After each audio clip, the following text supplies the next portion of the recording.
세상이 변하면서 점점 더 사라지고 있는 것들이 많은데 천수답도 그 중의 하나입니다. 그래서 문자 그대로 하늘에서 내리는 물만 가지고 농사를 짓는 논이나 밭을 가리킵니다. 요즘은 곳곳에 댐이 건설되고 관계시설이 잘 갖춰짐으로써 옛날만큼은 물 걱정하지 않고 농사를 지을 수 있게 됐지만, 과거에는 비가 내리지 않으면, 그것도 때를 잘 맞추어 내리지 않으면 속수무책으로 흉작을 맞이할 수밖에 없었습니다. 그러니 우리 조상들이 하늘만 쳐다보면서 천수를 기다리던 마음이 얼마나 간절했는지는 오늘 사람들이 실감하기 어려울 것입니다. 이스라엘 사람들도 그처럼 하늘에서 내려오는 물에만 전적으로 의존하는 농사를 지으며 살았던 백성이었습니다. 1절 말씀 우리 다 같이 함께 봉독하겠습니다. 봄비가 올 때 여호와 곧 구름을 일게 하시는 여호와께 비를 구하라. 무리에게 소낙비를 내려서 밭의 채소를 각 사람에게 주시리라. 아멘. 이 말씀이 그처럼 비를 간절히 바라는 농부의 심정을 아는 사람만 제대로 실감할 수 있는 내용입니다. 여기에 봄비란 4월, 5월에 내리는 비로서 이스라엘 사람들이 늦은 비라고 부르던 것이었습니다. 반면에 이른 비는 10월과 11월에 걸쳐 내리는 가을비인데, 이것은 팔레스타인 지방에서 씨를 움트게 하고 자라게 만들어주는 비였습니다. 그에 비하여 봄비는 곡식을 연걸고 익게 만드는 것으로서 풍성한 수확에 결정적인 영향을 주었기 때문에 자연이 그 비를 기다리는 농부의 마음이 얼마나 간절했을지는 두말할 필요조차 없을 것입니다. 오늘 본문은 하나님께서 이스라엘 백성을 향해 그렇게 봄비를 간절히 기다리듯이 내가 너에게 보낼 메시아를 간절히 사모하라고 명하시는 말씀입니다. 하나님께서 그 메시아를 통해 그르신 축복의 미래에 대한 청사진은 본문에서 크게 둘로 나누어지는데, 바로 6절 상반절에 기록된 내가 유다 족속을 견고하게 하며 요셉 족속을 구원할지라는 말씀이 이 10장 전체 내용을 크게 두 문단으로 나누는 분기점이 됩니다. 2절부터 5절까지의 말씀은 유다 족속을 견고하게 해주시는 내용이고, 6절 이하는 요셉 족속을 구원해 주시는 축복인 것입니다. 과연 유다 족속과 요셉 족속에 약속하신 그 새 삶은 어떤 것들이었습니까? 이 시간 저와 여러분은 우리가 비를 기다리듯이 간절히 사모해야 할 삶, 오직 메시아로 오신 예수 그리스도를 영접함으로써만 누릴 수 있는 새 생명이라는 것이 과연 어떤 것인지를 주신 말씀을 통해 함께 상고해 보고자 합니다.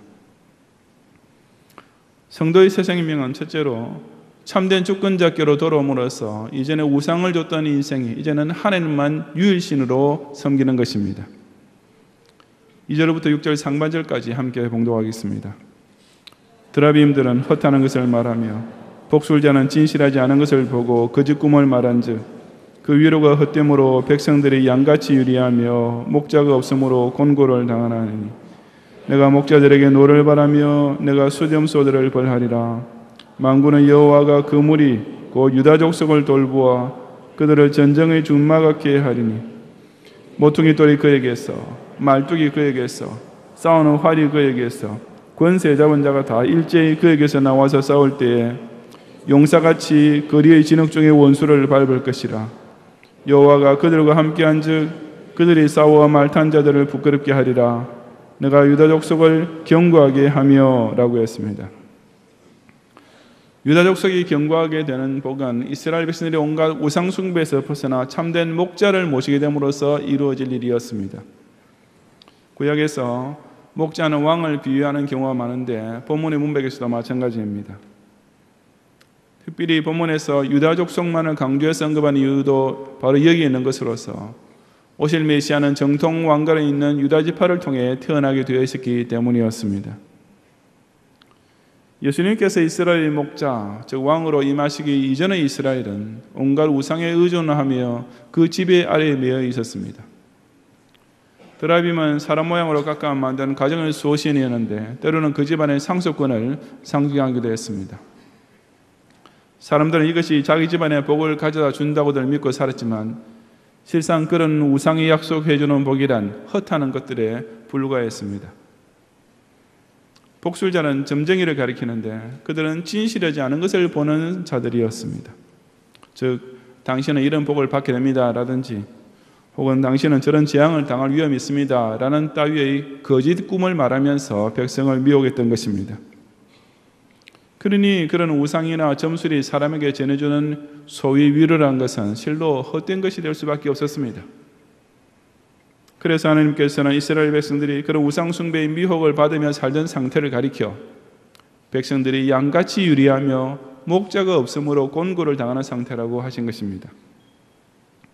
양이 참된 목자를 만나지 못하면 방황할 수밖에 없듯이 사람도 그 심령이 참 하나님을 모시지 못하면 별 수 없이 그런 저질스럽게 짝이 없는 미신 종교에 쉽게 빠져들게 되는 것입니다. 이어서 하나님께서는 당신의 백성들을 그런 지경으로 이끌어간 우상 숭배자들에 대하여 진노를 바르셨습니다.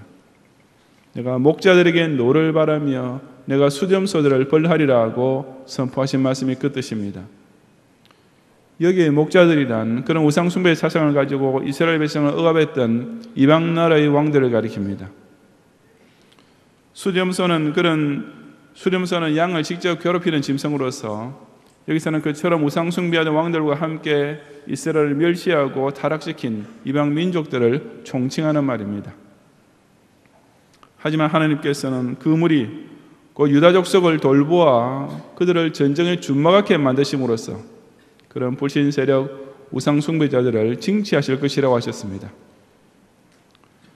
유다가 어떻게 전쟁의 준마와 같이 견고한 족속이 될 수 있다는 말이겠습니까? 바로 엊그제까지만 해도 이방 왕들의 창칼에 힘없이 쓰러지고 이방 민족들이 종이 되고 온 세상에 비웃음거리가 되어 살던 유다 족속이 어떻게 하루아침에 오히려 그런 불신 이방 백성을 대항하여 싸울 만한 강력한 백성으로 탈바꿈할 수 있는 것이겠습니까? 그것은 곧 위대한 왕으로 오실 메시아를 모심으로써 이루어질 수 있는 일이었습니다. 사절에 기록된 내용이 바로 예수 그리스도께서 최강의 군주로 절대적인 주권자로 이 땅에 오실 것을 예언하는 말씀입니다. 모퉁이 돌이, 말뚝이, 싸우는 활이, 그리고 권세 잡은 자가 다 일제히 그에게서 나온다고 했습니다. 이 모든 표현들은 오실 메시아께서 교회를 든든히 세우는 기초가 되시며 교회를 굳건히 유지하는 주인이 되시고 원수를 멸하시는 심판주가 되시며 또한 진정한 절대 주권자로 오실 것을 상징하는 말들입니다. 그야말로 왕중의 왕으로 진짜 임금으로 진리 메시아를 영접하게 될 때 유다 족속의 모습은 180도로 바뀔 것이었습니다. 이전에는 우상 숭배하는 민족에게 조롱거리가 되었던 패배자들이 이제는 용사같이 원수를 밟을 것이고, 과거에는 우상 숭배 종교에 동화되어 살던 옹졸한 겁쟁이들이 오히려 그 대적들을 부끄럽게 만드는 신앙의 전사로 탈바꿈하게 되는 것입니다. 사람이 예수 그리스도를 영접하지 않고 우상을 섬기며 그 밑에 빌부터 사는 것은 실로 저속하고 처참한 인생이 될 수밖에 없습니다. 돈, 권력, 명예, 성공 이런 것들은 시대와 장소를 초월하여 사람이 우상을 만들 때마다 항상 똑같이 추구하는 불변의 소원 제목들입니다. 이런 것들만 내 집안에 들어오게 되면 틀림없이 행복해질 것이라고 기대하면서 부적이나 성상 따위의 현대판 드라빔을 현관에 붙이거나 벽에다 걸어놓습니다. 자신의 미래에 이런 것들만 보장된다면 세상 그 누구보다 만족스러운 인생이 될 수 있다고 확신하면서 오늘날의 복술자들이 예언해주는 거짓 꿈을 철석같이 믿고 사는 것입니다. 하지만 그런 사람들은 필연적으로 유리하는, 즉 방황하는 인생이 되고 공고를 당하는, 즉 저주를 스스로 불러들이는 인생으로 끝나게 될 수밖에 없음을 깨달아야 합니다. 그런 헛된 것들을 믿고 의지하며 그런 진실하지 않은 것들을 자기 인생을 좌지우지할 주권적 존재라고 받든다는 것은 그 얼마나 어리석은 모습이겠습니까? 그러므로 우리는 그 무엇보다 먼저 왕중의 왕으로 오신 예수 그리스도를 통해 자신의 인생의 진정한 주권자를 찾아야 합니다. 그 참된 목자이신 예수님을 만나야만 이 세상의 가짜 목자들과 수점소들의 정체를 정확하게 꿰뚫어 볼 수 있기 때문입니다. 하늘 외의 다른 우상, 즉 육체적 쾌락이나 물질적 부여나 정신적 만족 따위를 최고의 것이라 주장하며 그렇게 내게 가르치던 자들이 얼마나 괘씸한 목자들인지를 이제는 똑똑히 분별할 수 있게 되는 것입니다. 예수님 믿기 전에 우리는 똑똑한 사람 만나면 괜히 부끄러워지고, 높은 자리에 앉은 사람을 만나면 절로 주눅이 들고, 성공했다는 사람을 만나면 당장 기가 죽곤 하지 않았습니까? 하지만 온 세상의 왕으로 오신 예수님을 영접한 이후에는 전혀 그렇지 않습니다. 아무리 인생 가운데서는 좀 잘된 것처럼 보이더라도 그들이 하나님 아닌 것을 높이고 의지하고 믿고 살아가고 있는 한 우리 기독 신자가 그런 우상 숭배들 앞에서 부끄러워할 이유는 조금도 없는 것입니다. 왜냐하면 그들 모두가 실상에 있어서는 오직 마귀의 앞잡이 노릇을 하는 인생에 불과하며 그들의 마지막은 하나님의 진노 아래 떨어지는 영원한 멸망뿐이기 때문입니다. 화해하신 성자 예수님께서 증거해 주신 성부 하나님을 전인류 역사 유일한 통치자로 내 생명을 참된 주인으로 깨닫고 영접해야만 그런 저질 인생에서 벗어나 실로 견고한 기반이 탄탄하게 잡힌 새 삶을 시작할 수 있습니다. 당신께 속한 양들을 모으러 세상에 오신 참된 목자 예수 그리스도를 자신의 금세와 내세에 걸친 절대 주권자로 모시는 가운데 온갖 우상 숭배자들의 미혹을 넉넉히 물리치면서 여호와 유일 신앙을 끝까지 지키는 성도들이 되시기를 바랍니다. 성도의 새 생명은 둘째로 참된 구원주를 모시게 됨으로써 이전에 세상에 얽매였던 인생이 이제는 구속사의 용사로 쓰임받는 것입니다. 6절 하반절 이하 12절까지 함께 봉독하겠습니다. 요셉 족속을 구원할지라 내가 그들을 긍휼히 여김으로 그들이 돌아오게 하리니 그들은 내가 내버린 일이 없었음 같이 되리라. 나는 그들의 하나님 여호와라. 내가 그들에게 들으리라. 에브라임이 용사 같아서 포도주를 마심같이 마음이 즐거울 것이요 그들의 자손은 보고 기뻐하며 여호와로 말미암아 마음에 즐거워하리라. 내가 그들을 향해 휘파람을 불어 그들을 모을 것은 내가 그들을 구속하였음이라. 그들이 전에 번성하던 것 같이 번성하리라. 내가 그들을 여러 백성들 가운데 흩으려니와 그들이 먼 곳에서 나를 기억하고 그들이 살아서 그들의 자녀들과 함께 돌아올지라.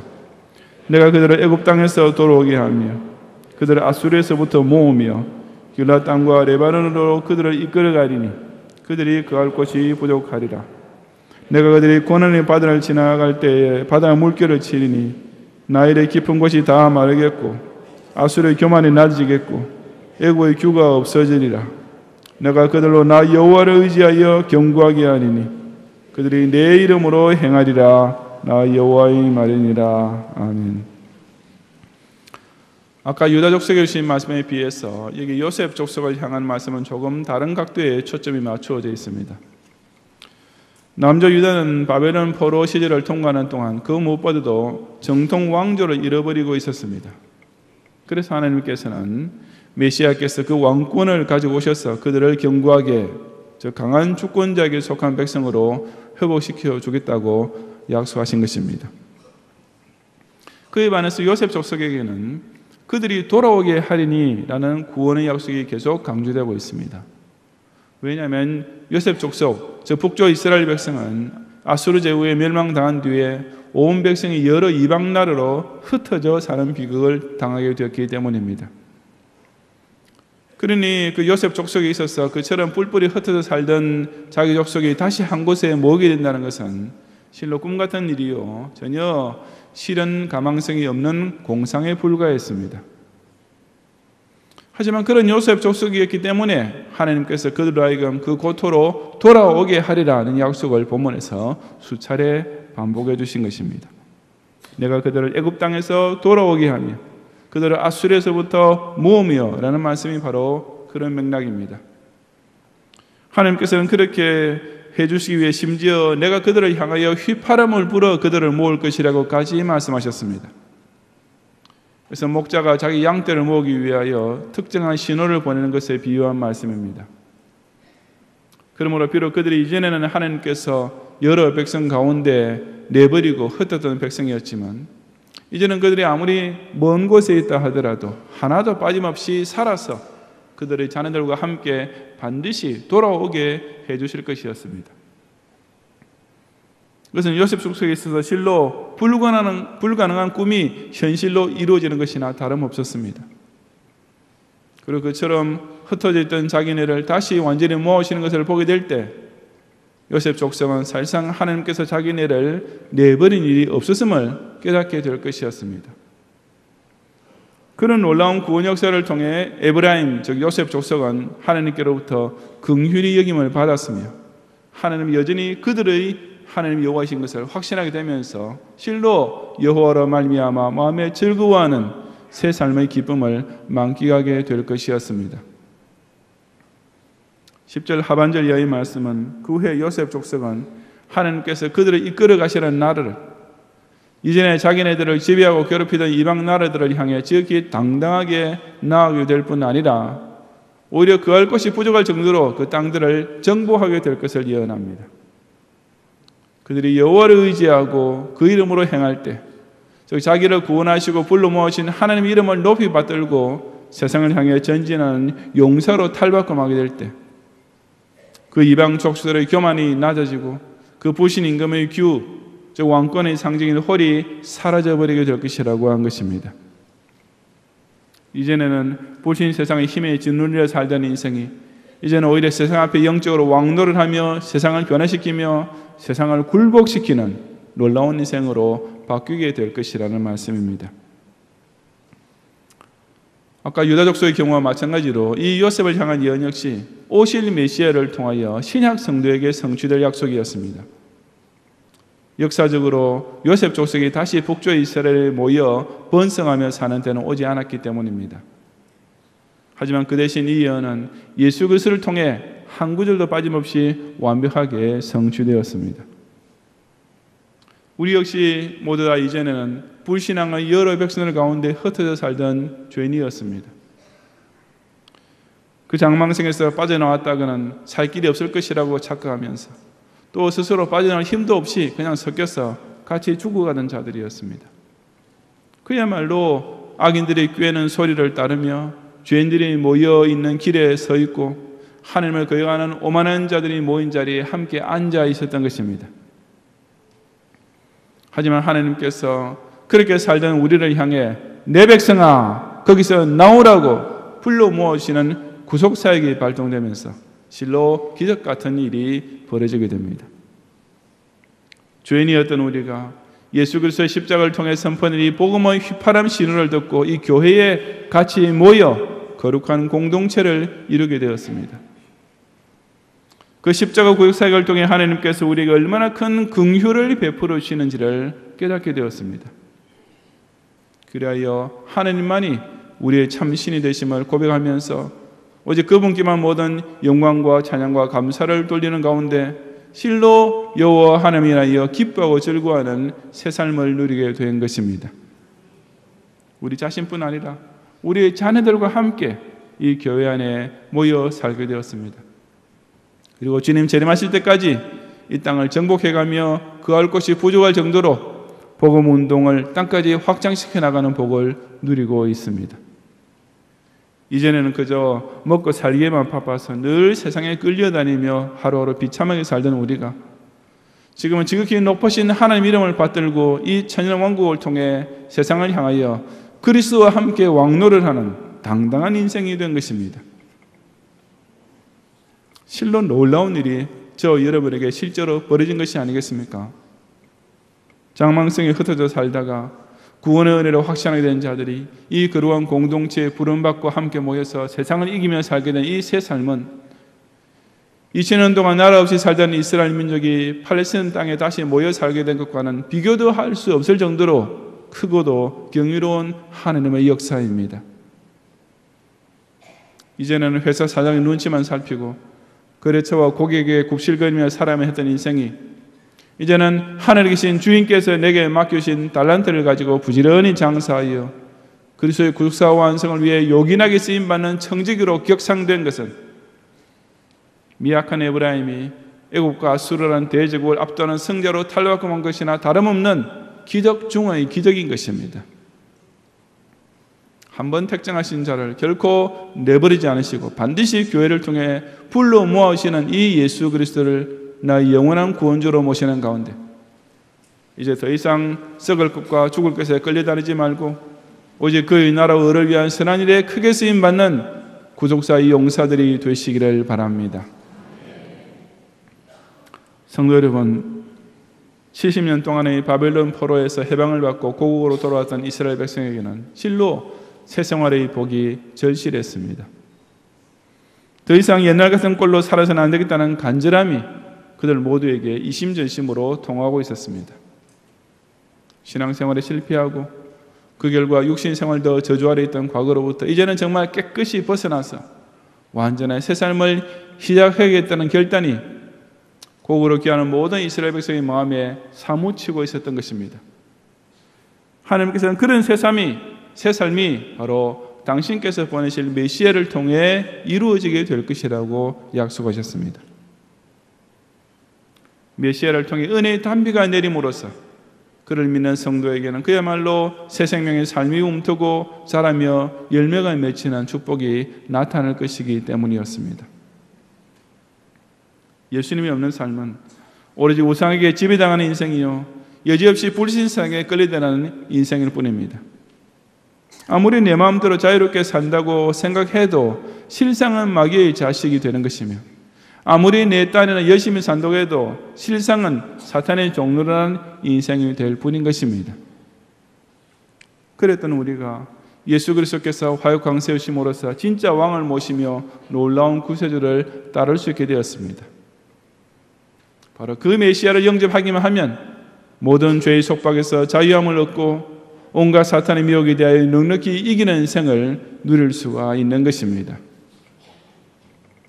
왕중의 왕으로 화육 강세하신 예수님을 아직도 자신의 심령 속에 진실로 모시지 못한 사람은 그야말로 비 한 방울 내리지 않는 빈들처럼 바짝 말라있는 인생입니다.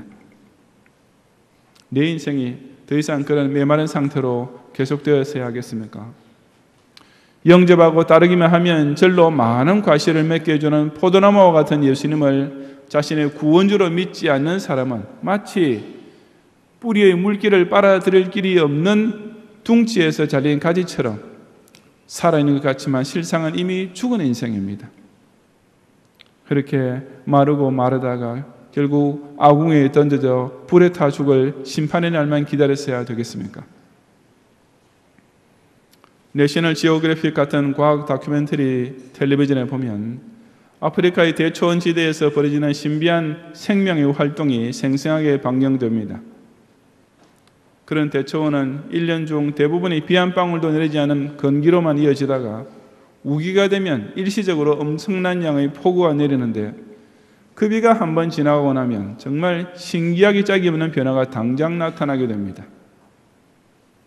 그처럼 바짝 말라서 흙먼지만 휘날리던 땅이 며칠 사이에 눈을 의심할 정도로 푸르디 푸른 초원과 습지로 탈바꿈하고 땅속 깊이 그의 죽은 것처럼 묻혀있던 개구리나 물고기들이 정말 거짓말처럼 꿈틀거리면서 되살아나는 것입니다. 실로 물이 곧 생명의 근원이라는 생각이 실로 들 정도로 그 단 한 번의 짧은 비가 그 광활한 대초원의 온갖 식물과 동물의 생태계 사이클을 1년 내내 유지시켜 주는 것입니다. 바로 성령의 단비가 그렇게 메말라 죽어가던 우리를 변화시켜 새 생명을 누리게 만들어주는 신비한 능력을 발휘합니다. 왜냐하면 오직 성령의 감화 감동만이 우리로 하여금 이 놀라운 인생의 주권자신 예수님을 영접할 마음이 생기게 하며 이 고마운 생명의 구원 주신 그리스도를 모시고 따르는 새 삶을 시작하게 만들어주기 때문입니다. 그래서 우리가 가장 갈급해하고 간절히 사모해야 할 비는 바로 이처럼 예수님을 믿고 따라가게 해주는 성령의 은혜가 아니겠습니까? 예수 그리스도를 왕으로 구세주로 영접함으로써 우상의 미혹을 벗어나고 불신의 세력을 오히려 타파하는 놀라운 새 생활, 참으로 봄비와 소낙비처럼 시원하고 기쁜 새 생명의 은총을 꼭 누리는 성도들이 되시기를 주님의 이름으로 축원합니다.